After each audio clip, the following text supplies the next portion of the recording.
இன்னைக்கு ஆண்டவர் என்ன வார்த்தை சொல்லியிருக்காருங்கன்னா, இங்கே மேலே இருக்கு இல்லைங்களா, மோயிசன் மூலம் கடவுள் கொடுத்த கட்டளைகளையும் சட்டங்களையும் கடைபிடித்து ஒழுகுவாயாகின் உனக்கு வெற்றி கிட்டும்.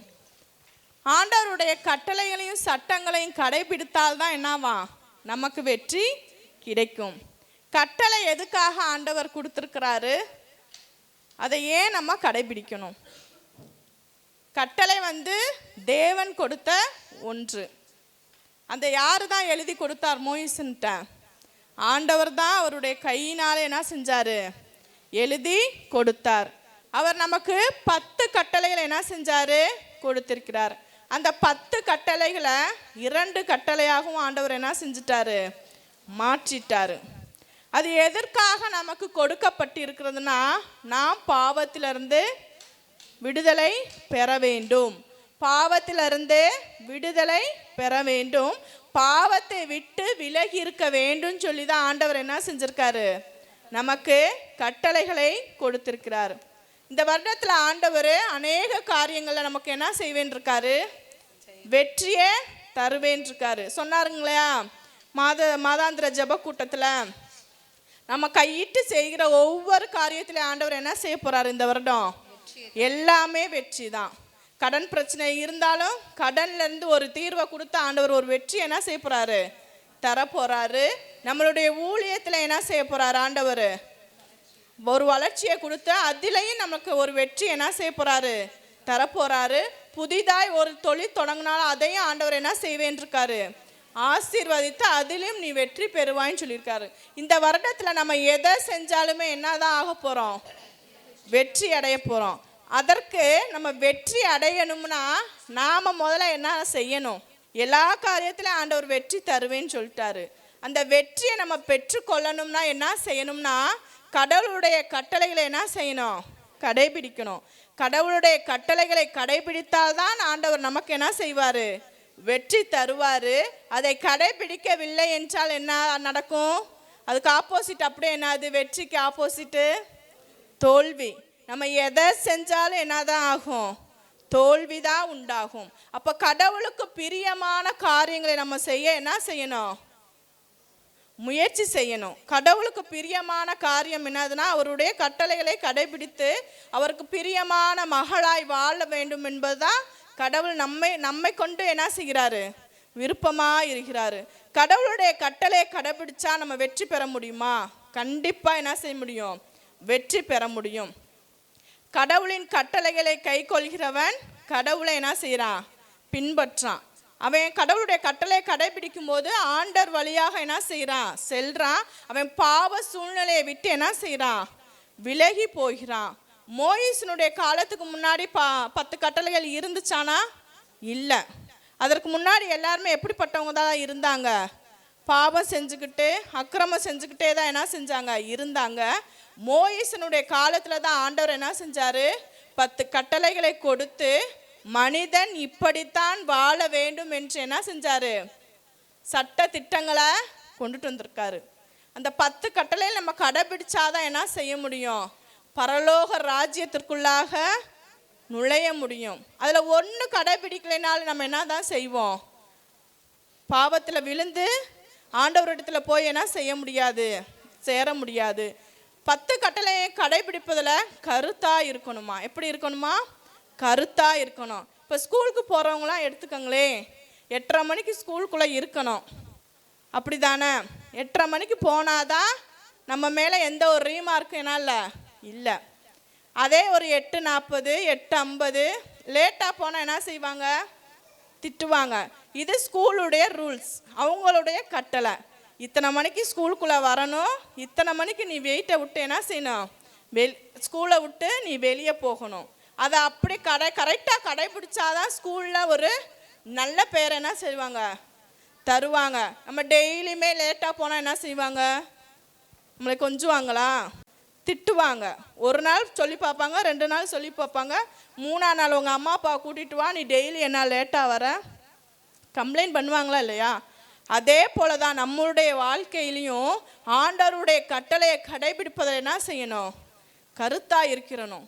எப்படி நம்ம வேலைக்கு போகிறதுக்காக டைம் கீப் அப் பண்ணுறோமோ அதே போல் ஆண்டவருடைய காரியத்திலையும் என்ன செய்யணும், டைம் கீப் அப் பண்ணணும். ஆண்டவருடைய ஜெபிக்கிறக்கூடிய நேரத்தில் என்ன செய்யணும், ஜெபிக்கணும். அவருடைய கட்டளையில் கடைபிடிக்கிறதுல கருத்தாக இருக்கணும். ஆண்டவருடைய கட்டளையே அநேகருக்கு என்ன இல்லை தெரியல. காலண்டர் ஊழியத்துக்கு போனப்போ ஆண்டவருடைய காலண்டரை கொடுக்கும்போது இவர் தான் ஆண்டவரும் கூட என்ன செய்யாமல் இருக்காங்களா, தெரியாமல் அநேக மக்கள் என்ன செய்கிறாங்க இருக்கிறாங்க. அவர்களுக்கெல்லாம் நம்ம என்ன செய்யணும், ஆண்டவரை பற்றி அறிவிக்கணும். கடவுளுடைய கட்டளைகளை என்ன செய்யணும், சொல்லி கொடுக்கணும். கடவுளுடைய கட்டளை என்னன்னே தெரியாமல் அநேகர் என்ன செய்கிறாங்க இருக்கிறாங்க. அவர்களுக்கெல்லாம் நாம் ஊழியம் பார்க்கக்கூடியவர்களாக என்ன செய்யணும் இருக்கணும். அதற்கு நம்ம முதல்ல என்ன செய்யணும், கரெக்டாக கட்டளை கடைபிடிக்கிறவர்களாக என்ன செய்யணும் இருக்கணும். மோயிசன் இஸ்ராயல் மக்களுக்காக போர் நடக்கும்போது என்ன செய்கிறாரு, கையை உயர்த்தி ஜெபிக்கிறாரு. அப்படி ஜெபிக்கும் போது தான் அவங்க என்ன செஞ்சாங்க, வெற்றி பெற்றாங்க. கையை கீழே இறக்கிட்டா என்ன ஆச்சு, தோல்விதான் உண்டாச்சு. அப்போ நம்ம ஜெபிக்கும் போது என்னத்தை உணர முடியும், ஒரு வெற்றியே உணர முடியும். எனக்கு கடன் பிரச்சனையா, அதுலேருந்து ஒரு தீர்வை தாங்கன்னு ஒரு விடாமுயற்சியோடு நம்பிக்கையோடு என்ன செய்யணும், ஜெபிக்கணும். கண்டிப்பாக அதில் ஆண்டவர் உனக்கு ஒரு வெற்றி என்ன செய்வார், தருவார். குழந்தை பாக்கியம் இல்லையா, ஆண்டவர் பாதத்தில் அமர்ந்து ஜெபம் பண்ணு, கிடைக்கிற வரைக்கும் ஜெபம் பண்ணு. ஆண்டவர் உன்னுடைய ஜெபத்தை என்ன செய்வார், கேட்பார். அதிலே ஒரு வெற்றி என்ன செய்வார்னா தருவார். அப்போ நம்ம ஜெபித்தால் ஒரு வெற்றியை என்ன செய்ய முடியும், பெற்றுக்கொள்ள முடியும். ஜெபிக்கும் போது நம்ம என்ன செய்ய மாட்டோம், பாவத்தில் விழமாட்டோம். ஆண்டவர் ஒரு நமக்கு நாணத்தை என்ன செய்வார், தருவார். அந்த நாணத்தின் மூலம் நம்ம என்ன செய்வார்னா வழி நடத்துவார். அப்போ நம்ம ஜெபிக்கும் போது பாவத்தை விட்டு என்ன செய்கிறோம், விலகி போகிறோம். ஆனால் நம்ம தான் என்ன செய்கிறதில்ல, ஜெபிக்கிறதே இல்லையே. ஜெபிக்காமல் என்ன செய்கிறோம், பாவத்துக்குள்ளாக தான் மீண்டும் மீண்டும் ஆண்டவர் அந்த சேற்றிலேருந்து தூக்கி விடுறாரு. மறுபடியும் அந்த கல் என்ன செய்யுது, வலிக்குட்டு அந்த சேற்றுக்குள்ளே தான் விழுகுது. ஆண்டவர் ஒரு காரியத்தை கொடுக்க தாமதமாக இருக்கிறாருன்னா அதுவும் நன்மைக்கு தான். அதை எந்த விதத்தில் நம்ம என்ன செய்யக்கூடாது, கடவுளை பழிக்கக்கூடியவர்களா இகழ்ந்து பேசக்கூடியவர்களா என்ன செய்யக்கூடாது, இருக்கக்கூடாது. கடவுள் அந்த காரியத்தை தடை செய்கிறார்னா அதற்கு ஒரு நோக்கம் உண்டு. அவர் அந்த காரியத்தை எப்போ நிறைவேற்ற வேண்டும் என்று இருக்கிறாரோ அப்போ தான் அந்த காரியத்தை என்ன செய்வார், தருவார். அதற்காக நம்ம சோர்ந்து போகக்கூடியவர்களாக, ஜெபத்தை விட்டு விலகி போகக்கூடியவர்களாக, கடவுள் மேல் நம்பிக்கை குறை உள்ளவர்களாக, விசுவாசமற்றவர்களாக நம்ம என்ன செய்யக்கூடாது, இருக்கக்கூடாது. கடவுளுடைய கட்டளையை பின்பற்ற வேண்டும்னா நம்ம முதல்ல என்ன செய்யணும், அவரை அன்பு செய்யணும். கடவுளுடைய கட்டளையை கடைபிடிக்கணும்னா முதல்ல அவரை அன்பு செய்யணும். ஏன்னா அன்பு செஞ்சாதானே அவருடைய கட்டளையை கடைபிடிக்க முடியும். அன்பு இல்லாமல் அவரிடத்துல என்ன செய்ய முடியாது. அவருடைய காரியங்கள் எல்லாம் நமக்கு கஷ்டமாக இருக்கும். என்னடா எப்போ பார்த்தாலும் ஜெபம் பண்ணு சொல்கிறாங்க. ஆண்டவர் பாதத்தில் உட்காரனாமே கஷ்டமாக இருக்கேன். ஏன் அன்பு இல்லை, ஏன் அவரை நம்ம நேசிக்கலை, நம்ம அவருக்கு உண்மையாக என்ன செய்யலை இல்லை. கடவுளுடைய கட்டளையை கடைபிடிக்கணும்னா முதல்ல நம்ம அவரை அன்பு செய்யணும், உண்மை உள்ளவர்களாக இருக்கணும், உணர்வுள்ளவர்களாக இருக்கணும், ஒழுக்கமான முறையில் நம்மளுடைய வாழ்க்கையை நடக்கக்கூடியவர்களாக இருக்கணும்.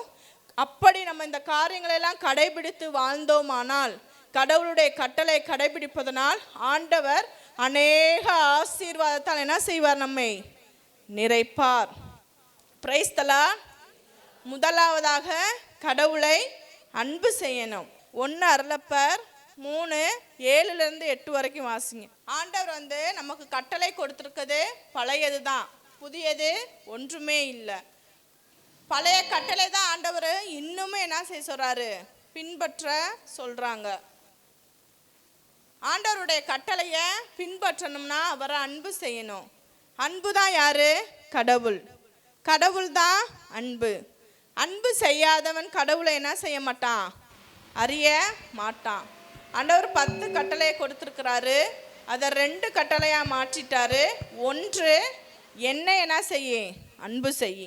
இன்னொரு கட்டளை என்னதுன்னா, பிறரை அன்பு செய். அன்பு தான். இந்த 10 கட்டளைகளையும் ஆண்டவர் 2 கட்டளைகளை அடக்கிட்டாரு. என்ன செய்யணுமா, கடவுளை அன்பு செய்யணும். அன்பு எப்பேற்பட்டதுயா, அழுக்கார் அடையாது, பொறாமை கொள்ளாது, இருமார்ப்பு அடையாது. அன்பு எல்லாரும் மேலேயும் பரிவு காட்டும், இரக்கம் உள்ளது. எப்படிப்பட்டது? இரக்கம் உள்ளது. உபாகமம் 5:10 எடுத்து வாசிச்சா தெரியும். பாருங்க, கடவுளிடத்தில் அன்பு செய்கிறவர்களை ஆண்டவர் என்ன செய்வாரா? பல்லாயிரம் தலைமுறையாக ஆண்டவர் இரக்கம் காண்பிக்கிற தேவனா என்ன செய்யறாரு? இருக்கிறார். நாம் ஆண்டவர் அன்பு செய்யணும். நம்ம எப்படி ஆண்டவர் அன்பு செய்யறது? எடுத்து வாசிங்க. உபாகமம் 6:5. உன் முழு இதயத்தோடும் உன் முழு ஆன்மாவோடும் உன் முழு ஆற்றலோடும் உன் கடவுளாகிய ஆண்டவருக்கு அன்பு செய்வாயாக. பாருங்க, எப்படி நம்ம கடவுளை அன்பு செய்யணும்? முழு உள்ளத்தோடும் முழு ஆன்மாவோடும் முழு ஆற்றலோடு என்ன செய்யணும்? அன்பு செய்யணும். நம்ம கடவுளை ஏனோ தானோ என்று வெறுமையாய் அன்று அன்பு என்ன செய்யக்கூடாது? செய்யக்கூடாது. அவரை உணர்ந்து ருசி பார்த்து அவரை என்ன செய்யணும்? அன்பு செய்யக்கூடியவர்களாக இருக்கணும். ஆண்டவர் நம்ம எல்லாருமே என்ன செய்கிறாரு? அன்பு செய்கிறாரு. நம்ம தான் அவரை என்ன செய்கிறதில்ல? அன்பு செய்கிறதில்ல. அவர் அன்பை எப்படி ருசி பார்க்கிறது? அவரை நம்ம எப்படி அன்பு செய்கிறது? இப்போ பக்கத்தில் ஒருத்தரை பார்க்குறோம், பேசுகிறோம், பழகுறோம், அதன் மூலம் அவரை என்ன செய்கிறோம்? நேசிக்கிறோம், அன்பு செய்கிறோம். ஆண்டவரை நம்ம பார்க்குறோமா? இல்லை. காணாத ஒருவரை தான் நம்ம என்ன செய்கிறோம்? விசுவசித்து அவர் மேல் நம்பிக்கையாக இருந்து அவரை அன்பு செஞ்சிட்ருக்கோம். அவரை எப்படி முழுமையாக அன்பு செய்கிறதுனா, அவருடைய பாதத்தில் அமர்ந்து ஒரு மனிதனிடத்தில் எப்படி பேசுகிறோமோ அதே போல் அவருடைய பாதத்தில் அமர்ந்து பேசணும். ஆண்டவரே, என்னுடைய குறைகள் எல்லாம் சொல்லுங்க, உங்களுடைய நிறைகள் எல்லாம் சொல்லுங்க. ஆண்டவர் கொடுத்த ஒவ்வொரு காரியம் என்னதான்? நன்மைக்கு தான். ஆண்டவரே, நான் இதில் குறைவுள்ளவனாக இருக்கிறேன். நீங்கள் எப்படி ஒரு நண்பர் இடத்துல பேசுவீங்களோ அதே போல் ஆண்டவர் இடத்துல என்ன செய்யணும்? பேசணும். பேசக்கூடியவர்களாக இருக்கும்போது தான் ஆண்டவர் நம்முடன் என்ன செய்வார்னா பேசுவார். அவருடைய வார்த்தையின் மூலம் என்ன செய்வார்? பேசுவார். இப்போ டெய்லி என்ன செய்யணும்? அவருடைய பாதத்தில் அமர்ந்து ஜெபிக்கணும். பைபிள் என்ன செய்யணும்? படிக்கணும். படித்தாதான் என்ன செய்ய முடியும்? ஆண்டவருடைய வார்த்தையை உள்வாங்கி அந்த வார்த்தையின் மூலம் அவரோடு நம்ம என்ன செய்ய முடியும்? உறவாட முடியும். அவர் அன்பு செய்வதில் நம்ம கவனமாக இருக்கணுமா? ஏனோ தானோன்னு என்ன செய்யக்கூடாது? அவர் அன்பு செய்யவே கூடாது. அவரை நேசிப்பதில் நம்ம கவனமாக இருக்கணும். அன்பில் 2 வகை இருக்குது. நன்மையும் இருக்குது, தீமையும் இருக்குது. நம்மளுடைய பிள்ளைகள், நம்மளுடைய குடும்பம், உற்றார் உறவினரோடு நேசிப்பது நன்மையான ஒரு அன்பு. தீமை என்னதுன்னா, நம்மை விட்டு அடுத்தவர்களை என்ன செய்யக்கூடாது? கணவனை விட்டு அடுத்த ஒருவரையோ வேறொருவரை என்ன செய்யக்கூடாது? அன்பு செஞ்சா அதுக்கு பேர் என்னது? தீமையான அன்பு, பாவம். அதுக்கு பேர் என்னது? பாவம். அப்போ அந்த தீமையான காரியங்களை என்ன செய்யக்கூடாது? செய்யக்கூடாது. நம்மளுடைய சிந்தனை, சொல், செயல், எண்ணங்கள், ஏக்கங்கள் எல்லாமே எப்படிப்பட்டதாக இருக்கணும்னா பரிசுத்தமாக இருக்கணும். உண்மை உள்ளவர்களாக என்ன செய்யணும்? இருக்கணும். அடுத்தவர்கள் மேலே என்ன செய்யக்கூடாது? அந்த அன்பை செலுத்தக்கூடாது. எல்லாருமே என்ன செய்கிறாங்க? இந்த பாவத்தில் விழுந்து போயிடுறாங்க. கடவுள் ஒருவர் மேலே இருக்க அன்பு வேறொருவரோட திரும்பும்போது அது பாவமாக என்ன செய்யுது? மாறிக்கொள்ளுது. இப்போ மனிதனை ஆண்டவர் எதற்காக படைத்திருக்கிறான்னா கடவுளை அன்பு செய்ய தான். அவரை மட்டும்தான் என்ன செய்யணும்? முதலாவது நேசிக்கணும்.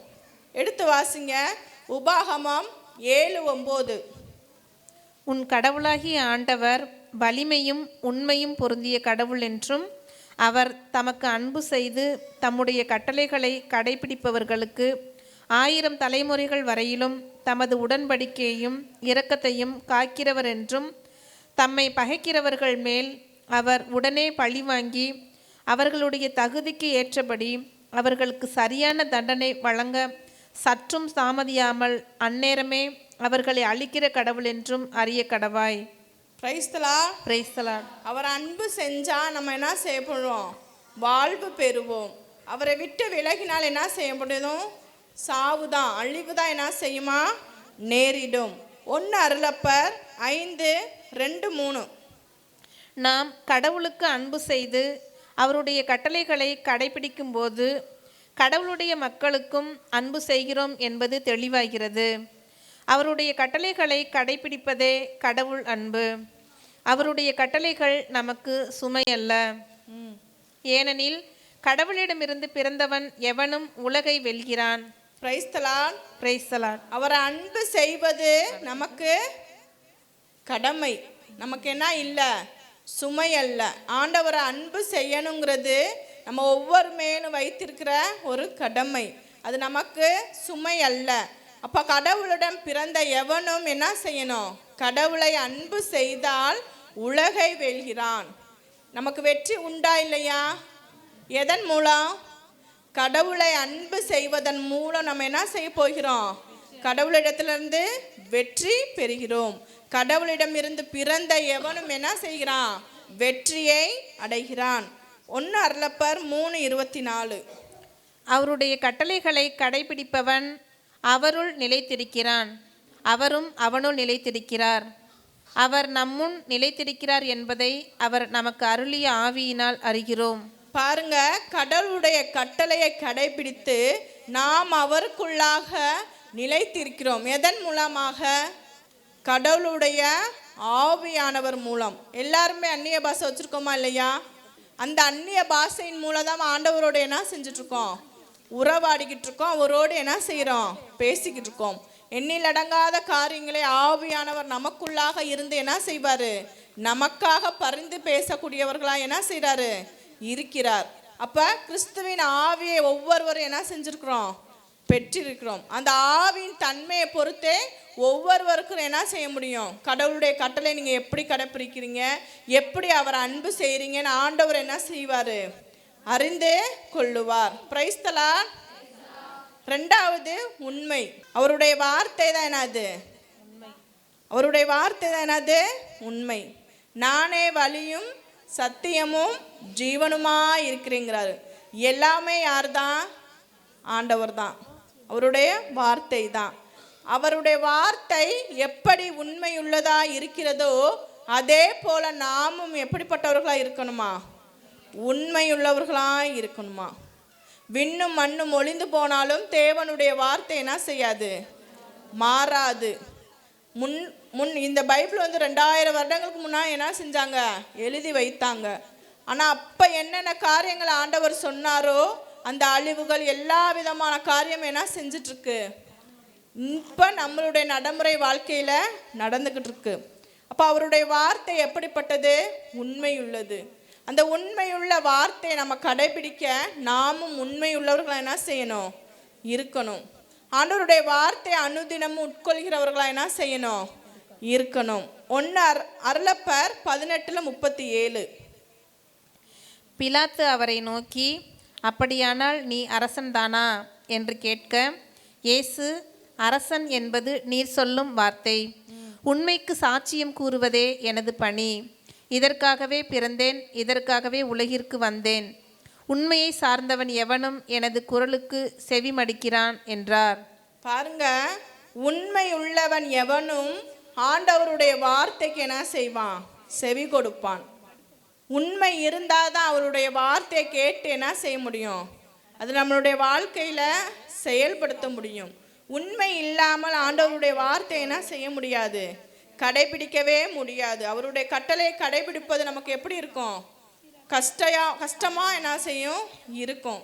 இப்போ நம்ம ஆண்டவரை உண்மையாக நேசிக்கக்கூடியவர்களாக என்ன செய்யணும், இருக்கணும். உண்மை உள்ளவர்கள் தான் ஆண்டவருக்கு என்ன செய்ய முடியும், செவி கொடுக்க முடியும். உண்மை இல்லாமல் ஆண்டவருடைய ஊழியத்தை என்ன செய்ய முடியாது, செய்யவே முடியாது. வார்த்தை மறு உருவானார், நம்முடைய குடிகொண்டார். ஆண்டவருடைய வார்த்தை ஒவ்வொருக்குள்ளாக என்ன செய்யும், கிருகை செய்யும்.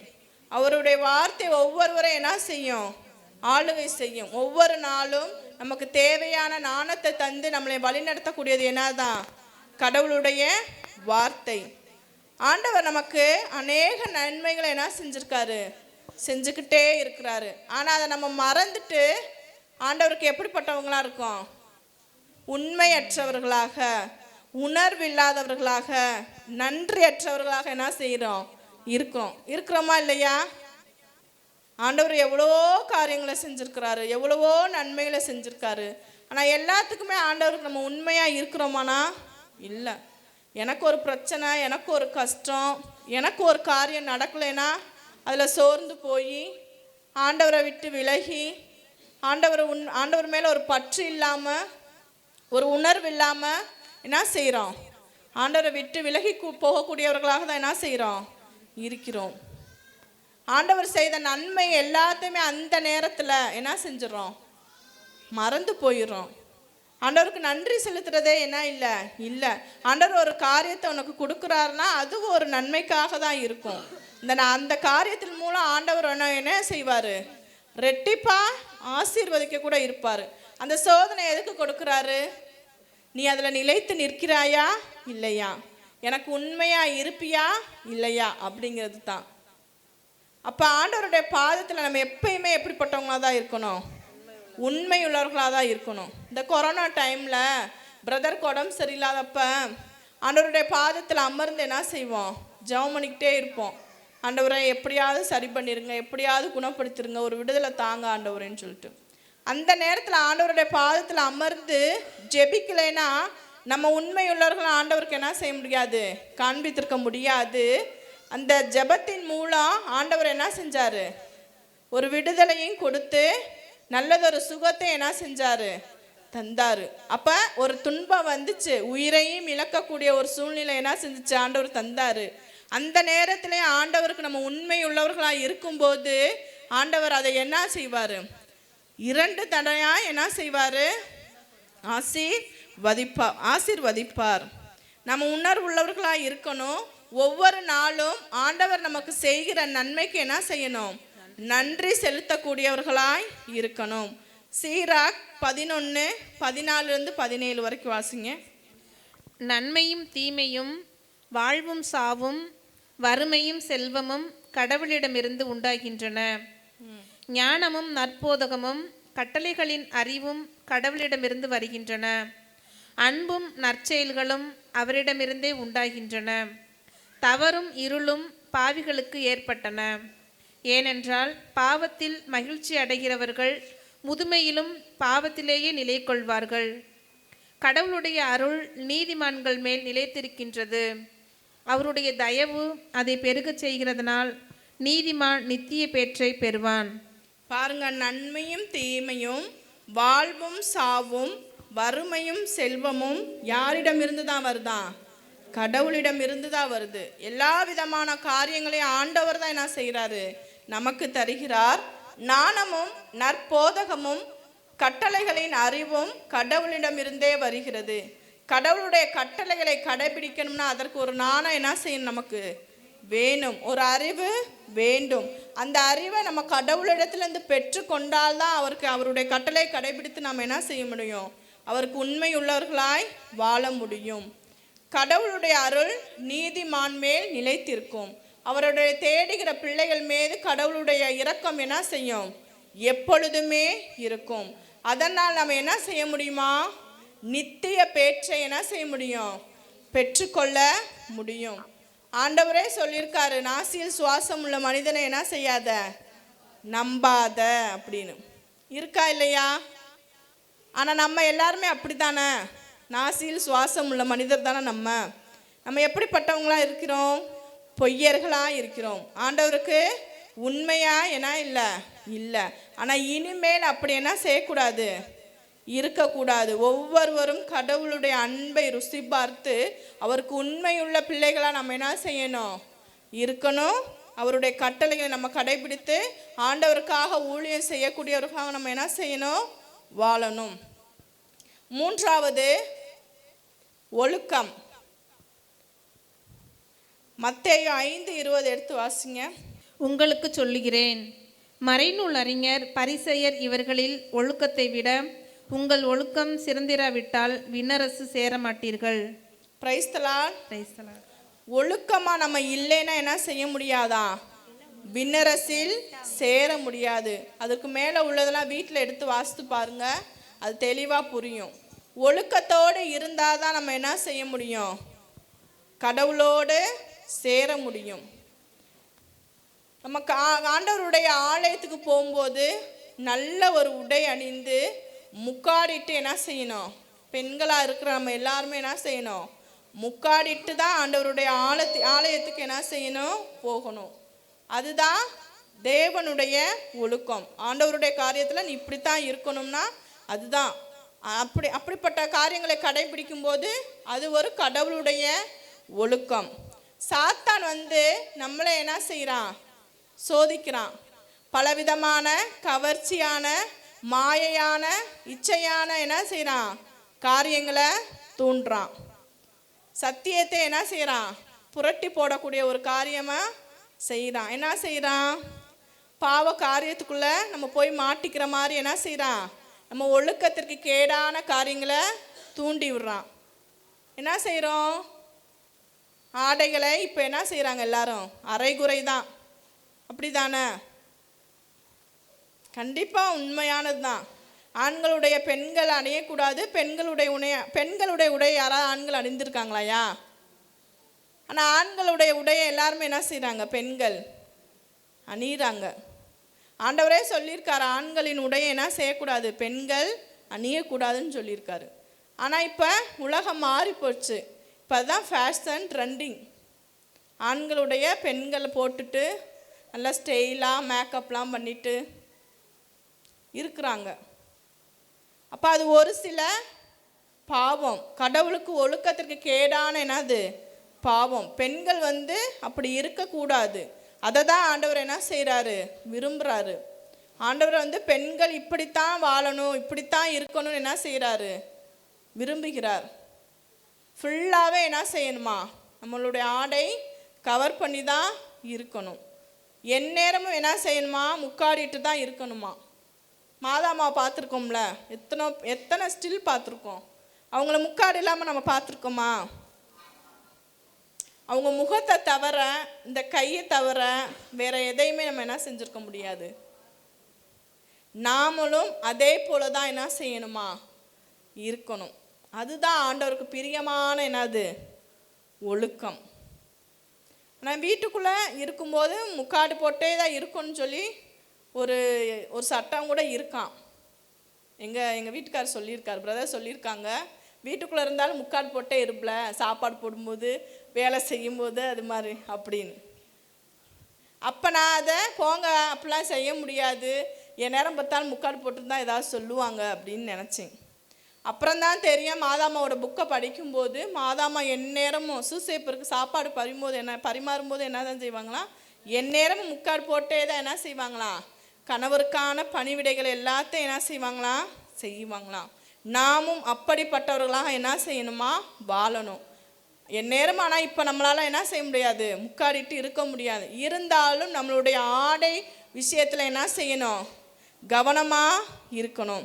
ஆண்டவர் நான் ஒரு சில கட்டுப்பாட்டுக்களை என்ன செஞ்சுருக்காரு? கொடுத்துருக்கிறார் நமக்கு. அந்த கட்டுப்பாட்டை நம்ம மீறும்போது ஆண்டவருக்கு என்ன வரும்? கோபம் வரும். ஆண்டவர் நம்மீது என்ன செய்வார்? கோபப்படுவார். 1 அருளப்பர் 2:16-17 வரைக்கும் வாசிங்க. ஊனியல்பு இச்சிப்பதும் கண்கள் காண இச்சிப்பதும் செல்வத்தில் செருக்கு கொள்வதுமாகிய இவ்வுலகிற்குரியவையெல்லாம் பரம தந்தையிடமிருந்து வரவில்லை, உலகிலிருந்தே வருகின்றன. உலகமோ மறைந்து போகிறது, அத்துடன் மனிதன் உலகில் இச்சிக்கும் அனைத்தும் மறைந்து போகிறது. ஆனால் கடவுளின் திருவுளத்தை நிறைவேற்றுபவன் என்றும் நிலைத்திருப்பான். Price the Lord. பாருங்க, ஊனியல்பு இச்சிப்பதும் கண்கள் காண இச்சிப்பதும் செல்வத்தில் செருக்கு கொள்வதுமாகிய இவ்வுலகிற்குரியவை எல்லாம் பரம தந்தையிடம் இருந்து என்னால வரலை. இது எல்லாமே யாரு தான் கொண்டு வந்துக்கிட்டா? நமக்கு நாமே என்ன செஞ்சுக்கிட்டோம்? கொண்டு வந்துட்டோம். அந்த காரியங்களை நம்ம செய்ய தூண்டுவது யாரு? சாத்தான். இது எல்லாமே உலகிலிருந்து தான் என்ன செய்யுது? வருது. ஆண்டவர் இடத்துல இருந்து என்ன இல்லை வரலை. அப்போ ஆண்டவருக்கு பிரியமற்ற ஒழுக்கத்திற்கு கேடான காரியங்களை என்ன செய்கிறான்? சாத்தான் நம்மிடத்துல திணிக்கிறான். நாம் அதற்கு அடிமையாய் மாறி என்ன செய்யக்கூடாது? அந்த பாவத்தில் விழுந்து விடக்கூடாது. சோதம் குமாரம் பட்டணம் இருக்குங்க இல்லையா, அந்த நகரம் அழிப்பதற்கு காரணம் என்ன? இந்த ஒழுக்கக்கேடான பாவம். ஆண் ஆணோடையும் பெண் பெண்ணோடையும் அந்த இச்சையின் பாவத்தினால தான் என்ன செஞ்சார் ஆண்டவர்? சோதம் குமாரம் பட்டணத்தை என்ன செஞ்சார்? அழித்து போட்டார். நோவாவுடைய காலத்துக்கு முன்னாடியும் அப்படித்தான். உலகம் முழுவதும் எப்படி நிறைந்திருந்தது? ஆண்டவர் படைக்கும்போது நல்ல விதமாக தான் படைச்சார். ஆனால் மனிதர் என்ன செஞ்சிட்டோம்? பாவத்தில் விழுந்துட்டு பாவமாய் மாற்றிட்டோம். ஆண்டவருடைய இந்த பூமியை எப்படிப்பட்டதாக மாற்றிட்டோம்? பாவ சூழ்நிலை இருக்கக்கூடியதாய் மாற்றிட்டோம்.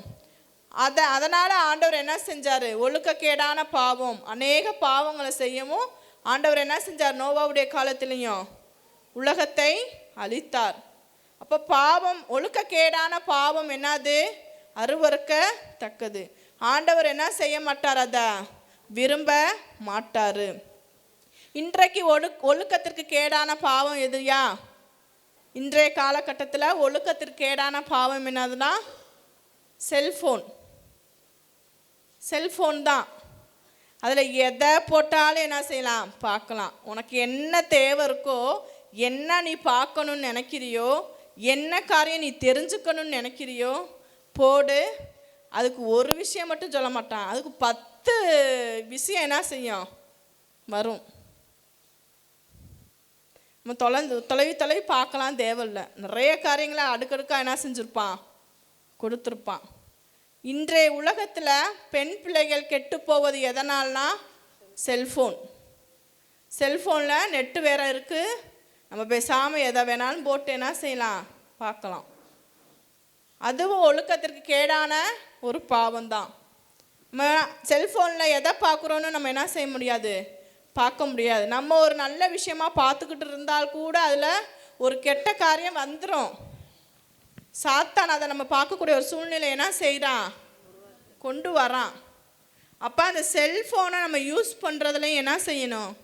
ஒரு அளவோடு தான் இருக்கணும், கவனமாக என்ன செய்யணும்? இருக்கணும்.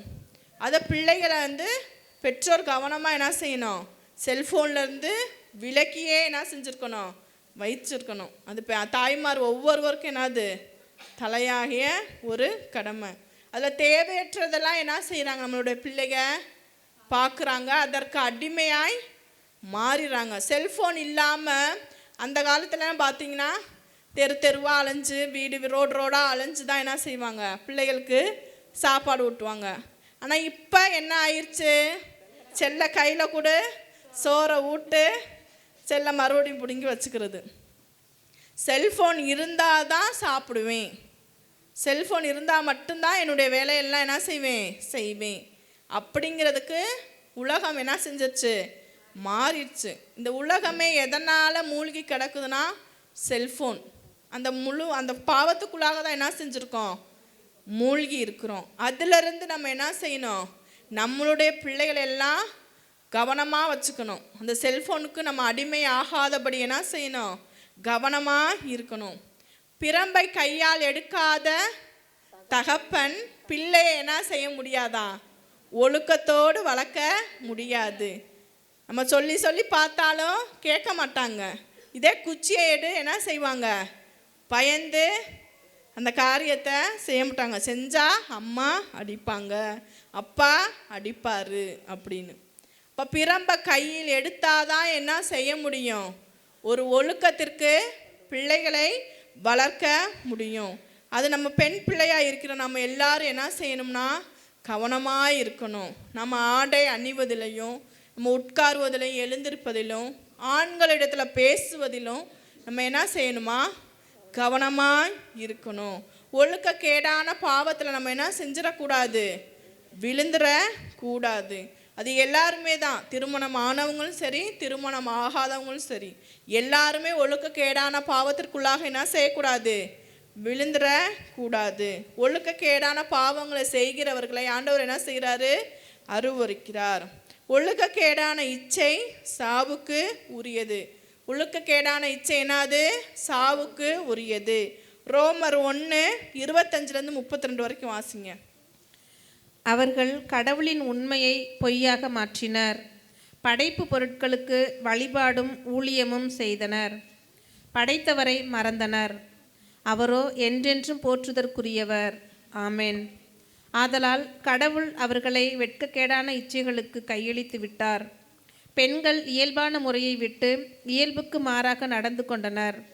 அவ்வாறே ஆண்களும் பெண்களோடு சேரும் இயல்பான முறையை விட்டுவிட்டு ஒருவர் மீது ஒருவர் வேட்கை கொண்டு காமத்தீயால் பற்றி எறிந்தனர். ஆண்கள் ஆண்களுடன் இழிவான செயல்களை செய்து தங்கள் ஒழுக்கக்கேட்டுக்கு ஏற்ற கூலியை தங்களிலேயே பெறுபவர் ஆயினர். பாருங்க, ஒழுக்கக்கேடான பாவம் இச்சைக்குரியது. இதில் எல்லா காரியத்தையும் ஆண்டவர் என்ன செஞ்சிட்டாரு, சொல்லிட்டாரு. ஆண்கள் பெண்களை விட்டும், ஆண்கள் பெண்களை விட்டும் ஒருவர் மீது ஒருவர் என்ன செய்கிறாங்க, காம வேட்கை என்ன செய்கிறாங்களாம், கொள்கிறாங்க. அந்த ஒழுக்கக்கேடான பாவத்துக்குள்ளாக நம்ம என்ன செய்யக்கூடாது, மாட்டிக்கொள்ள கூடாது. அப்போ மாதாமா போல நம்ம என்ன செய்யணும், பரிசுத்தமாய் வாழ கடவுளுடைய கட்டளை என்ன செய்யணும், கடைபிடிக்கணும். நம்மளுடைய ஒவ்வொரு காரியத்திலையும் நம்ம என்ன செய்யணும்னா கவனமாக இருக்கணும். நம்ம ட்ரெஸ் போடுறது, நம்ம உட்கார்றது, எந்திரிக்கிறது, ஆண்கள் இடத்துல பேசுவது, எல்லா விதமான காரியத்தில் நம்ம என்ன செய்யணுமா, பெண்கள் கவனமாக இருக்கணும். ஆண்டவருடைய கட்டளையை கடைபிடித்து வாழ்ந்தால் ஆண்டவர் நம்ம என்ன செய்வார், நிறைவாய் ஆசீர்வதிப்பார். கடைசியா கட்டளை, ஆண்டவருடைய கட்டளை அன்பு, உண்மை, ஒழுக்கம். கடைசியா இது மூன்றையும் கடைபிடிச்சா ஆண்டவருடைய கட்டளையை கடைபிடிக்கிறது ஈஸி. அநேக ஆசீர்வாதத்தால் ஆண்டவர் என்ன செய்வார், நம்மை நிறைப்பார். கடவுளின் கட்டளையை கடைபிடித்து வாழ்ந்தால் கடவுள் நம்மை நிறைவாய் ஆசீர்வதிப்பார். உபாகமம் 28:1-6 வரைக்கும் எடுத்து வாசிங்க. ஆனால் உன் கடவுளாகிய ஆண்டவருடைய குரலொலிக்கு நீ செவி கொடுத்து நான் இன்று உனக்கு கற்பிக்கின்ற அவருடைய கட்டளைகள் யாவையும் கை கொண்டு ஒழுகுவாயாகில் உன் கடவுளாகிய ஆண்டவர் பூமியிலுள்ள எல்லா இனத்தாரை காட்டிலும் உன்னை மேன்மைப்படுத்துவார்.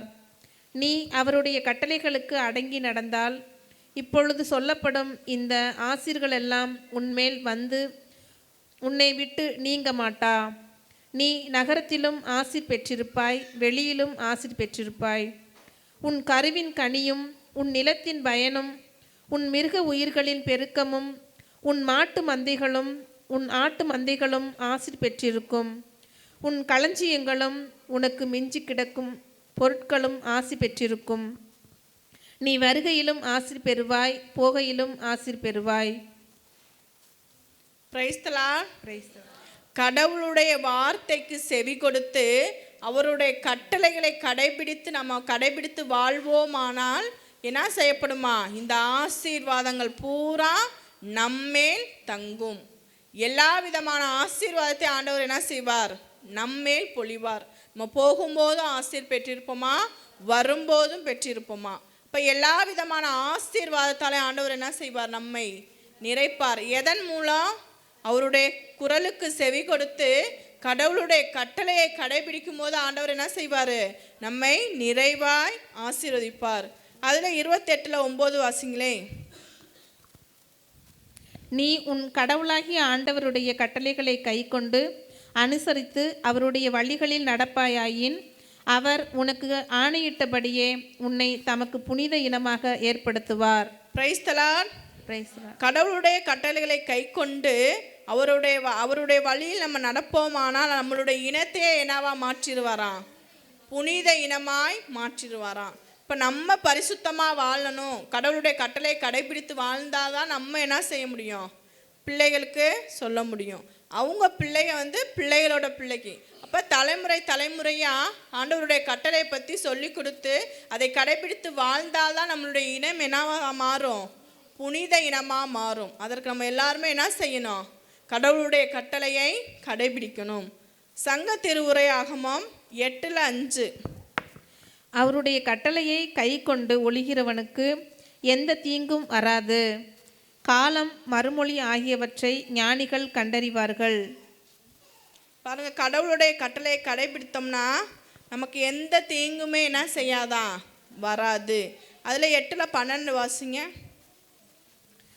100 முறை பாவம் செய்த பாவியை கடவுள் தண்டித்து கொண்டு வருகிற காரியத்திலே நான் கண்டுபிடித்தது என்னவென்றால், அவருக்கு பயந்து அவருடைய திருமுகத்திற்கு அஞ்சி நடக்கிறவர்களே பேறு பெற்றவராய் இருப்பர்.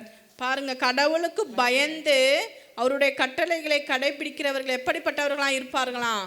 பேறு பெற்றவர்களாய் இருப்பார்கள். சீராக் 28:7. கடவுளுடைய கட்டளையை கடைபிடிக்காதவர் மேல் என்ன இருக்கான்? அழிவும் சாபமும் என்னது இருக்கான்? அடுத்திருக்கின்றன. கடவுளுடைய கட்டளையை கடைபிடித்தால் நித்திய இளைப்பாற்றினை என்ன செய்ய முடியும்? பெற்றுக்கொள்ள முடியும். அதிலே சீராக் 10:23 வாசிங்களே.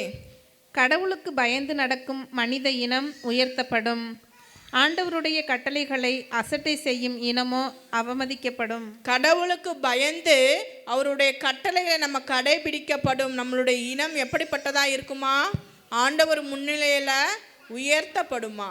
ஆனால் அவருடைய கட்டளைகளை கடைபிடிக்காமல் அவருடைய வார்த்தையை அசட்டை செய்கிற இனமும் எப்படிப்பட்டதா இருக்கும்? அவமதிக்கப்படும். ஆண்டவர் அருவருக்கக்கூடிய ஒரு இனமாக என்ன செய்ய இருக்குமா? மாறிடும். இப்போ கடவுளுக்கு பயந்து அவருடைய கட்டளை நம்ம என்ன செய்யணும்? கடைபிடிக்கணும். அப்போ நம்மளுடைய இனமே என்ன செய்யப்படும்? உயர்த்தப்படும். 2 ராஜாக்கள் 18:5-7.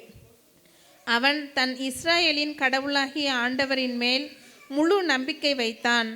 ஆதலால் அவனுக்கு பின்னும் அவனுக்கு முன்னும் இருந்த யூதாவின் அரசர் அனைவரிலும் அவனைப் போல் ஒருவனும் இல்லை. அவன் ஆண்டவரையே சார்ந்து அவர் வழிகளினின்று விலகாமல் அவர் மோயிசனுக்கு இட்ட கட்டளைகளை பின்பற்றி வந்தான். ஆதலால் ஆண்டவரும் அவனோடு இருந்தார்.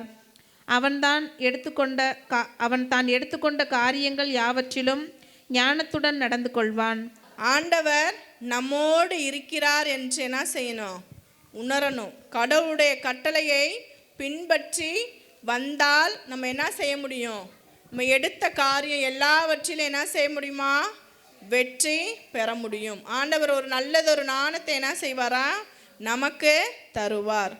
உபாகமம் 6:8-9. அவற்றை உன் கையிலே அடையாளம் போல் கட்டுவாய். அவைகளை உன் கண்களுக்கு நடுவே தொங்கியாடும்படி வைக்கவும். உன் வீட்டின் வாயிற்படியிலும் கதவின் நிலைகளிலும் அவைகளை எழுதவும் கடவாய். Price the Lord. ஆண்டவருடைய கட்டளைய நம்மளுடைய கண்கள் எப்பொழுதும் பார்க்கிற மாதிரி என்ன செய்யணுமா? தொங்க விடணுமா? இல்லைனா எழுதி வைக்கணுமா? நம்மளுடைய கண்கள் எந்நேரமா ஆண்டவருடைய கட்டளை என்ன செஞ்சுட்டே இருக்கணுமா? பார்த்துக்கிட்டே இருக்கணுமா? வீட்டின் வாயில் முதல் காவலில் என்ன செய்யணுமா? அந்த தொங்க விடணுமா? இல்லைன்னா எழுதி வைக்கணுமா? எல்லாருமே வீட்டுக்கு முன்னாடி நுழையிறதுக்கு முன்னாடி கதவு இருக்கும் இல்லையா? இருக்குங்களையா? அதில் என்ன செய்யுங்க? இன்னைக்கு போய் எல்லாரும் ஆண்டவருடைய 10 கட்டளையை எழுதி, இங்கிட்டு ஒரு 5 கட்டளை, இந்த டோரில் ஒரு 5 கட்டளை, 2 பக்கம் என்ன செய்யுங்க? எழுதி வச்சு நீங்கள் போகும்போது ஒரு நாளைக்கு நம்ம எத்தனை தடவை வெளியே போகிறோம், எத்தனை தடவை வீட்டுக்குள்ளே வரோம். இப்போ நம்ம போகும்போதும் வரும்போது நம்மளுடைய பார்வை என்ன செய்யும்? பார்த்துக்கிட்டே இருப்போம். அப்போ போகும்போது வரும்போது பார்த்துக்கிட்டே இருப்போம். நம்மை அறியாமலும் என்ன செய்வோம்? ஆண்டவருடைய கட்டளையை படிப்போம். அப்படி நம்ம அந்த காரியங்களை செய்யும்போது பாவத்துக்குள்ளே என்ன செய்ய மாட்டோம்? விழமாட்டோம். அப்போ அந்த காரியத்தை கடைபிடிக்கணும்னு ஒரு உணர்வு என்ன செய்யும்? ஏற்படும். அப்போ எல்லாருமே என்ன செய்யணும்? இன்னைக்கு போய் கடவுளுடைய கட்டளை என்ன செய்யணும்? வீட்டில் முன்பாக என்ன செய்யுங்க? வைங்க. நம்மளுடைய இனம் என்ன கடவுளுடைய கட்டளை கடைபிடிக்கிற இனம் என்ன செய்யப்படும்? உயர்த்தப்படும். ஆண்டவர் நம்மோடு இருக்கிறார் என்பதை என்ன செய்யணும்? ஒவ்வொரு நாளும் உணரணும். உணர்ந்தாதான் நம்ம என்ன செய்ய முடியும்? பாவத்தை விட்டு விலக முடியும். அப்போ தான் அவருடைய கட்டளை நம்ம என்ன செய்ய மாட்டோம்? மீற மாட்டோம். அவர் நம்மை காத்து நித்திய வாழ்வை என்ன செய்வோம்? அடைவோம். Price the Lord. கடவுள் இந்த நேரத்தில் சொன்ன ஒவ்வொரு காரியத்தை என்ன செய்யுங்க? நினைவுக்குள்ளாக கொண்டு வாங்க. நம்ம எதிலையாவது குறை உள்ளவர்களாக இருந்தோம்னா, ஆண்டவருக்கு விருப்பமில்லாத காரியங்களோடு நம்ம இருந்தோம்னா, அந்த காரியத்துக்காக என்ன செய்யுங்க? இந்நேரத்தில் மன்னிப்பு கேளுங்க.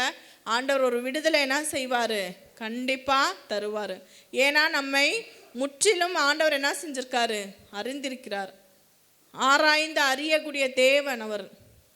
நம்ம ஒவ்வொரு காரியத்தில் அவர் என்ன செஞ்சிருக்கார்? நம்மை அறிந்து வைத்திருக்கிறார். நம்ம உட்காரது எழுந்திருக்கிறது முதற்கொண்டு ஆண்டவர் என்ன செய்கிறாரு? அறிந்து வைத்திருக்கிறார். அப்போ ஆண்டவருக்கு பிரியமில்லாத காரியங்கள் நம்ம ஏதாவது செஞ்சுருந்தோம்னா ஆண்டவருக்கு நேரத்தில் மன்னிப்பு கேளுங்க. ஆண்டவருக்கு பிரியமாய் வாழ என்ன செய்யணும்? இனிமேல் முயற்சி செய்யணும். Price the Lord. அப்பா, இதோ மோயிசன் மூல ராஜா, நீர் கொடுத்த கட்டளைகளையும் சட்டங்களையும் நாங்கள் கடைபிடித்து ஒழுகுவாய் நான் ஆண்டவரே. இதோ ஆண்டவரே, வெற்றி கிடைக்கும்னு சொல்லியிருக்கீங்களே தகப்பனே. அப்பா, ஒவ்வொரு ராஜா உம்முடைய வெற்றியை சுதந்திரத்து கொள்ளக்கூடியவர்களாக ராஜா நீர் மாற்றும் தகப்பனே. இதோ ராஜா உம்முடைய கட்டளைகளை கடைபிடிப்பதில் ஆண்டவரே. அப்பா, இதோ ஆண்டவரே, இதோ சோம்பேறியா இருந்தேனே ஆண்டவரே, இதோ அசம்பந்தமா இருந்தேனே ராஜா, இதோ அசட்டை செய்தேனே ஆண்டவரே. அப்பா, என்னை மன்னி ராஜா, அப்பா மன்னியும் ஆண்டவரே. அப்பா, இதோ ஆண்டவரே, உம்மை அன்பு செய்ய மறந்தேனே ராஜா. அப்பா, உண்மை உள்ளவராய் வாழ தவறினேனே ஆண்டவரே.